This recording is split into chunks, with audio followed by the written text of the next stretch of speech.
வணக்க மக்களே, இன்னைக்கு நம்ம டிராகன் கோஸ் ஹவுஸ் ஹண்டிங் எபிசோட் 7 பத்தி டீட்டெயிலாக பார்க்க போகிற வீடியோக்குள்ள பொறுத்த முன்னாடி மறக்காம நம்ம சேனலுக்கு சப்ஸ்கிரைப் பண்ணிக்கோங்க.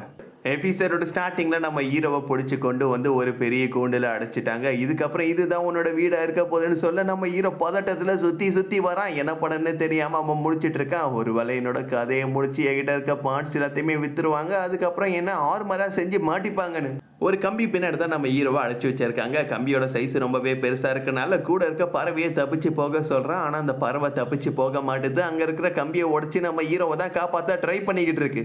அதை பார்த்ததும் நம்ம ஹீரோக்குள்ள ஒரு பெரிய தன்னம்பிக்கை ஏற்படுது. இப்போ அந்த கம்பி அவன் கடிக்கலான்னு பார்க்க பதிலுக்கு நம்ம ஹீரோட பல்லு தான் உடையுது.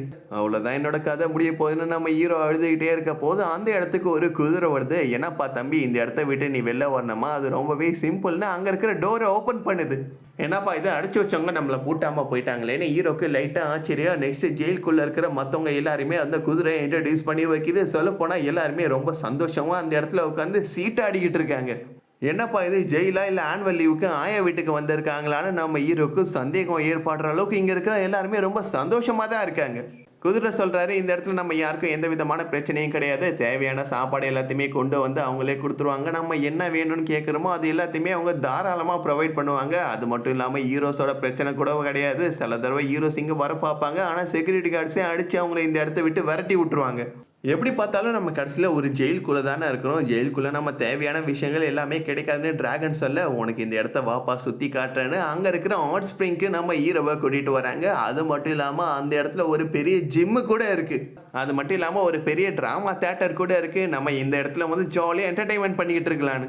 நெக்ஸ்ட் அங்கே இருக்கிற பொண்ணோட ரூமை குதிரை காட்டுறாரு. ரூம் மற்றவங்க கூட கம்பேர் பண்ணும் போது டோட்டலாக வித்தியாசமாக இருக்குது. அதுக்கான காரணம் எப்படிப்பட்ட ரூம் வேணும்னு நம்ம ஆசைப்படுறோமோ அதே மாதிரி இவங்க திருப்பி மாற்றி கொடுப்பாங்களாம். ஒரு வேளை நம்மக்கிட்ட நல்லா பழகி ஏமாற்ற பார்க்குறாங்க. அதுக்கப்புறம் செக்யூரிட்டி கார்டு நம்மளோட கதையை முடிச்சிடுவாங்கன்னு சொல்ல, சாச்சா அப்படியெல்லாம் சுத்தமாக கிடையாது. அதோ பாரு, அவங்களே எங்கள் கூட தான் சேர்ந்து உட்காந்து சீட்டாடிக்கிட்டு இருக்காங்க. நெக்ஸ்ட் ஒர்க்கான டைம் வந்துடுச்சுன்னு டிராகன் அண்ட் ஸ்கெலிட்டன் 2 பேரையும் கூட்டிகிட்டு போகிறாங்க. இன்றைக்கி இவங்க 2 பேருக்குள்ளே ஒரு பேட்டில் நடக்க போகுதுன்னு அண்டர் கிரவுண்ட்குள்ளேருந்து வெளில வந்து பார்த்தா ஒரு பெரிய அறைனா அந்த இடத்துல ஆயிரக்கணக்கான மக்கள் உட்கார்ந்துருக்காங்க. நடக்க போகிற சண்டையை ரொம்பவே ஆர்வமாக பார்த்துட்டு இருக்காங்க. நம்ம ஸ்கெலிட்டன் அண்ட் டிராகன் 2 பேரும் நேருக்கு நேரு மோத போகிறாங்க. பேட்டில் ஆரம்பித்த உடனே ஸ்கெலிட்டன் ஓடி வந்து நம்ம டிராகனை அட்டாக் பண்ண பார்க்க இவனும் பயத்தில் சுற்றி சுற்றி ஓடி வந்துக்கிட்டே இருக்கான். தொடர்ந்து இதே மாதிரி போயிட்டு இருக்க போது இப்போ ஸ்கெலிட்டன் கண்ணால் நம்ம டிராகனுக்கு ஒரு சிக்னல் கொடுக்குறாரு. உடனே நம்ம டிராகன் திரும்பி நின்று அவனோட வாளை பயன்படுத்தி அட்டாக் பண்ண ஒரே அட்டாக்ல இவங்களோட கதை எல்லாமே முடிது. நம்ம டிராகன் நடந்த போட்டியில் ஜெயிச்சிட்டான். டிராகனோட பவர் எல்லாருமே ஆச்சரியமாக பார்க்க ஷோ மிகப்பெரிய சக்ஸஸ் ஆகிடுச்சு. அதுக்கப்புறம் அடிப்பட்ட ஸ்கெலிட்டன்ஸ்க்கு எந்த விதமான பாதிப்பும் ஏற்படலை. காரணம், நினச்ச நேரத்தில் அந்த எலும்பு எல்லாத்தையுமே அவங்களால கைட்டி மாட்ட முடியுமா. இந்த இடத்தோட ஓனர் தான் இந்த அரேனாவை நடத்திட்டு இருக்காரு. அவர் ஒரு ஸ்கிரிப்டை கொடுப்பாரு. அந்த ஸ்கிரிப்டை ஃபாலோ பண்ணி இவங்க சண்டை போட்டாலே ஓனர் எக்கச்சக்கமான காசு சம்பாதிப்பார். அந்த காசுலேருந்து வர ப்ராஃபிட் மூலியமாக தான் இவங்களுக்கு தேவையான விஷயங்கள் எல்லாத்தையுமே அவர் சந்தோஷமாக செஞ்சு கொடுக்குறாரு. ஸோ நம்ம ஒரு மியூச்சுவல் அண்டர்ஸ்டாண்டிங் தான் போயிட்டுருக்கோம். நம்மளால் அவருக்கு லாபம், அவரால் நம்மளுக்கு லாபம்னு சொல்லிக்கிட்டே இருக்க போது நம்ம ஹீரோட பையன் திடீர்னு காணாமல் போயிட்டான். அந்த இடம் ஃபுல்லாமே சர்ச் பண்ணி பார்த்தா இப்போ ஒரு ஐஸ் பொட்டிக்குள்ளே அந்த பைப்புல ரொம்பவே சந்தோஷமாக இருக்கான். தண்ணி தேடி இந்த பறவை கஷ்டப்பட்டு இருக்க விஷயத்த அவர் பார்த்துருக்காரு. அதுக்கப்புறம் தான் ஐஸ் இருக்க இடத்துக்கு நம்ம பறவையை கொண்டு வந்து அவர் வச்சிருக்காரு.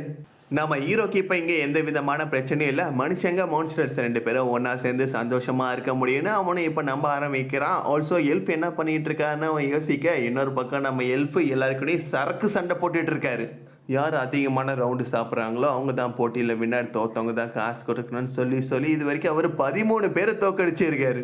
அப்படியே மொத்தமாக 10 நாள் ஆயிடுச்சு. டிராகன் புதுசாக இந்த அரேனாக்கு வந்திருக்கனால கூட்டம் முன்னாடிக்கே கம்பேர் பண்ண போது ரொம்பவே அதிகமாக இருக்குது. அதனால் நிறைய ப்ராஃபிட்டை இவங்களால் சம்பாதிக்க முடியுது. எல்லாருமே சந்தோஷமாக இருக்க போது இப்போ கார்ட்ஸ் கொஞ்சம் மோசமான செய்திகளை எடுத்துகிட்டு வராங்க. இந்த இடத்தோட ஓனர் இறந்து போயிட்டாராம். அவர் போனால் என்ன, அவரோட பையன் இதுக்கப்புறம் அரேனாவை டேக் ஓவர் பண்ண போகிறாரு. நம்ம சந்தோஷமாக இதே மாதிரி இருக்கலாம்லான்னு கேட்க, நிலமா அது இல்லை, கொஞ்சம் மோசமாக மாறிக்கிட்டு இருக்கான்.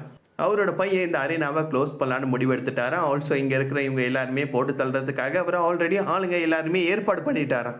முன்னாடியோட லாபம் இப்போ ரொம்பவே கம்மியாக இருக்குன்னு தான் இப்படி பண்ணியிருக்காரு. ஒருவேளை அதுக்கான காரணம் நம்ம தானான்னு இவங்க யோசிக்கிறாங்க. காரணம், குதிரை வர ப்ராஃபிட் எல்லாத்தையுமே யூஸ் பண்ணி ஒரு பெரிய தேட்டரை ரகசியமாக கட்டிகிட்டு இருந்திருக்காரு. ஆல்சோ எங்களால் தான் உனக்கு லாபம் வருது, அதனால் எங்களுக்கு தான் அதிகமான ப்ராஃபிட் வேணும்னு இவங்க டிமாண்ட் பண்ணியிருக்காங்க. அது மட்டும் இல்லாமல் எங்களுக்கு நீ போனஸ் கொடுக்கணும்னு எல்லாருமே ஒன்றா சேர்ந்து கொஞ்ச நாள் ஒரு ஃபாரினுக்கு வெக்கேஷன் கூட போயிருக்காங்க. அவங்க ஃபர்ஸ்ட் எங்களை வலுக்கட்டாயமாக பிடிச்சிட்டு வந்தாங்க. பதிலுக்கு அவங்க கிட்ட இருக்க கொஞ்சம் காசை நாங்கள் ஏமாத்திட்டோம். என்னப்பா கணக்கு கரெக்டாக போயிடுச்சான்னு கேட்க, அப்படியெல்லாம் ஒன்றும் பண்ண முடியாதுன்னு செக்யூரிட்டி கார்டு சொல்கிறாரு. ஆல்ரெடி உங்களை போட்டு தள்ளுறதுக்காக எல்லாருமே வெளில வந்துட்டாங்க. அவங்க சொல்ல போது தான் எங்களுக்கே விஷயம் தெரியும். இங்கே இருக்கிற மனுஷங்க எல்லாருமே வெளில போகிறதுக்காக அவங்க வெயிட் பண்ணிட்டு இருக்காங்க. நாங்கள் போனதுக்கப்புறம் உங்களை அட்டாக் பண்ணுறதுக்கு அவங்க வந்துடுவாங்க. எப்படி நம்ம இந்த இடத்த விட்டு தப்பிக்க போகிறோம் டிராகன் கேட்க, ஒன்றும் கவலைப்பட வேணாம். கீழே ஒரு குட்டி நதி போயிட்டுருக்கு. வெளியில் இருக்க ஒரு கிணறு கூட அது கனெக்ட் ஆகும். அங்கே போனால் அந்த வழியை நம்ம யூஸ் பண்ணி எஸ்கேப் ஆகிடலாம். ஆனால் ஃபஸ்ட்டு நம்மள ஒரு 4 பேர் இவங்க எல்லாருமே திசை திருப்பணும். அந்த நேரத்தில் மற்றவங்க எஸ்கேப் ஆவாங்க. அதுக்கப்புறம் நம்ம எஸ்கேப் ஆகலான்னு சொல்லிட்டு அந்த திசை திருப்புற டீமில் நம்ம ஹீரோவையும் வலுக்கட்டாயமாக இவங்க கொண்டு போகிறாங்க. என்னால் இதை செய்ய முடியும்னு எனக்கு நம்பிக்கை இல்லைன்னு டிராகன் பயந்துட்டு இருக்க, ஒன்றும் கவலைப்பட வேணாம். அவ கூட உன்னோட ஃப்ரெண்ட்ஸ் ஆனால் நாங்கள் இருக்கிறோம், நாங்கள் உன்னை காப்பாற்றுறோம். அதே மாதிரி பதிலுக்கு நீங்களும் என்னை காப்பாற்று.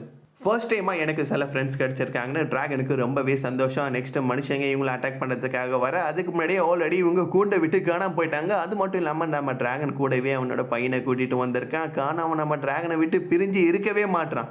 நெக்ஸ்ட் அடுத்த கட்ட பிளான் என்னன்னு பார்த்தா, இவங்களோட சைஸுக்கு ஏற்ற மாதிரி ஒரு பெரிய பெரிய பாக்ஸ் எல்லாருக்குமே செஞ்சு வச்சுருக்காங்க. ஆல்சோ பாக்ஸோட ஒரு பக்கம் செவுறு மாதிரி பெயிண்ட் அடித்து வச்சுருக்காங்க. இது மூலியமாக தான் இவங்க மறைமுகமாக இந்த இடத்துல ட்ராவல் பண்ண போகிறாங்க. ஹண்டர்ஸ் வரப்போது அவங்க முன்னாடி மாடல் மேகசினை எடுத்து போட, அந்த பைபிளைங்களும் ஆச்சரியமாக பார்த்துட்டு இருக்கேன். அந்த கேப்பில் அவங்கள அடித்து மயக்கமாக்கிடணும்.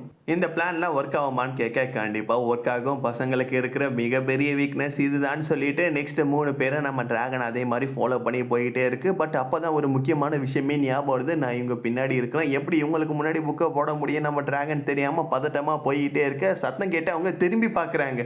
என்னப்பா இது செவுரு நம்மளை நோக்கி ஓடி வருதுன்னு அவங்கள பதட்டமாக எஸ்கேப் ஆகி ஓட, நம்ம டிராகனால் முன்னாடி என்ன இருக்குன்னு சுத்தமாக பார்க்கவே முடியல. இவனோ வேகமாக ஓடி போய் அவங்கள அப்படியே இடித்து அவங்க எல்லாருமே மயக்கமாயிட்டான்.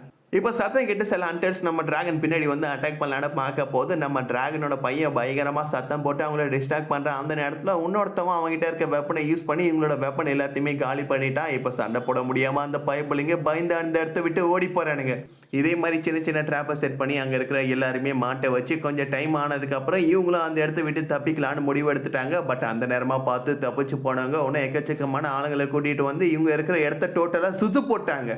அவ்வளோதான், நம்மளோட கதை காலியாக்க போதுன்னு டிராகன் பயந்துகிட்டே இருக்க போது டக்குன்னு அந்த சோல்ஜர்ஸ் எல்லாருமே மயக்க போட்டு விழுந்துடுறாங்க. என்னென்னு பார்த்தா கரெக்டாக நம்ம எல்ஃப் அந்த இடத்துல என்ட்ரி கொடுக்குறாரு. அவரோட மேஜிக் பவரை யூஸ் பண்ணி இவங்க எல்லாருமே தூங்க வச்சுட்டாரு. நான் இருக்க இடம் தெரிஞ்சு என்ன நீங்கள் காப்பாற்றுறதுக்காக உடனே வந்துட்டீங்களான்னு கேட்க, அப்படியெல்லாம் இல்லை, நீ இங்கே தான் இருக்கிறேன்னு 10 நாளைக்கு முன்னாடியே எனக்கு தெரியும். இருந்தாலும் இந்த இடம் உனக்கு சந்தோஷமாக இருக்குது, நான் அப்படியே உன்னை விட்டுட்டேன்.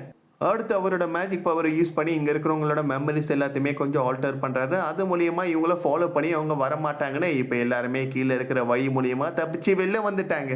ஆல்சோ இவங்க கூட ஒர்க் பண்ண செக்யூரிட்டி கார்ட்ஸ் கூட அந்த இடத்துல தான் இருக்கிறாங்க. அரேனாவில் இருக்கிற ஒட்டு மொத்த பொருளையுமே அவங்க ஆட்டியை போட்டு கொண்டு வந்துட்டாங்க. என்னப்பா நம்ம எல்லாரும் ஒன்றா சேர்ந்து ஒரு சர்க்கஸ் கம்பெனி ஆரம்பிக்கலான்னு கேட்க, அவங்களும் ரொம்பவே சந்தோஷமாக அக்செப்ட் பண்ணிட்டாங்க. ஊராக ட்ராவல் பண்ணி போய் நம்ம இந்த விஷயத்தெல்லாம் செய்யலான்னு. மனுஷங்க அண்ட் மான்ஸ்டர்ஸ் 2 பேரும் ஒன்றா சேர்ந்து வாழ முடியும்னு இவங்களை பார்க்க போதான் நம்ம டிராகனுக்கு ஒரு நம்பிக்கை ஏற்படுது. என்னப்பா நீ அவங்க கூட சேர்ந்து ட்ராவல் பண்ண ஆசைப்படுறியான்னு கேட்க, சர்க்கஸ்லாம் எனக்கு சுத்தமாக செட் ஆகாதுன்னு அவன் சொல்லிட்டான். ஆமாம், கடந்த 10 நாளாக நீங்கள் என்ன தான் பண்ணீங்கன்னு டிராகன் விசாரிக்க நம்ம ஹெல்ப் சொல்கிறாரு. இப்போ பவரில் இருக்கிறவங்க என்னெல்லாம் தப்பு பண்ணாங்கன்னு லோக்கல் லார்ட்ஸ் எல்லார்கிட்ட போய் நான் டீட்டெயிலாக எக்ஸ்பிளைன் பண்ணிட்டேன். ஸோ அதுவே ஒரு பெரிய போராட்டமாக இருக்கும். இந்த நேரமாக பார்த்து தப்பிச்சு போன இவங்க யாருமே வேட்டையாடுறதுக்கு அவங்க வரமாட்டாங்க.